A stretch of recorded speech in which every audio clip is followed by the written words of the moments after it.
Europe 1 Soir.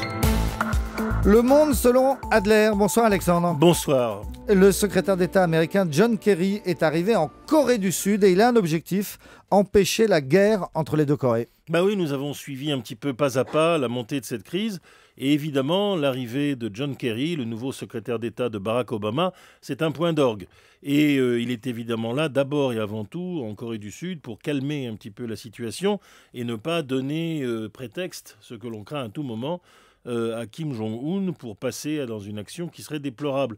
Et on a déjà un effet indirect de cela, parce que les Américains sont en contact permanent avec les dirigeants sud-coréens, dans le fait que la présidente Park Chung-hye a envoyé une lettre, sinon d'apaisement, en tout cas qui ouvre une porte aux Coréens du Nord, disant que s'ils veulent discuter de l'avenir, et en particulier de la réouverture de la zone industrielle qui vient d'être fermée, ils sont prêts à le faire. Bref, c'est une perche tendue. Et bien entendu, cela fait partie d'une concertation complète des États-Unis, de la Corée du Sud et même plus discrètement du Japon. Alors on va voir le rôle que peuvent jouer les Américains. Mais John Kerry, on le rappelle, c'est celui qui a succédé à Hillary Clinton. C'est un ancien candidat à la présidence et c'est son baptême du feu ? Oui, c'est vraiment son baptême du feu.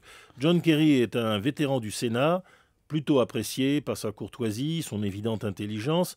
Il a aussi la médaille d'honneur du Congrès qu'il a ensuite renvoyée par la poste dans les manifestations contre le Vietnam. Mais enfin, les militaires en tiennent compte. Et on va dire que pour les Français, c'est le cousin de Brice Lalonde. C'est dire si nous sommes intéressés par sa personnalité. Mais en fait, il n'a jamais été ministre. Et là, il arrive avec des dossiers compliqués.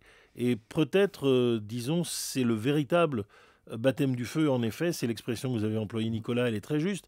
Au Moyen-Orient, il expédie les affaires courantes, mais là, il y a une crise à résoudre, et bien entendu, le moment le plus important est à Pékin, et il l'a déjà préparé, en un certain sens, car lors de son audition pour devenir secrétaire d'État, il a dit clairement qu'il fallait faire attention avec les déploiements militaires américains trop près de la Chine, qu'il y avait plus de matériel américain que de matériel chinois dans la région et que c'était une dérive qu'il fallait arrêter.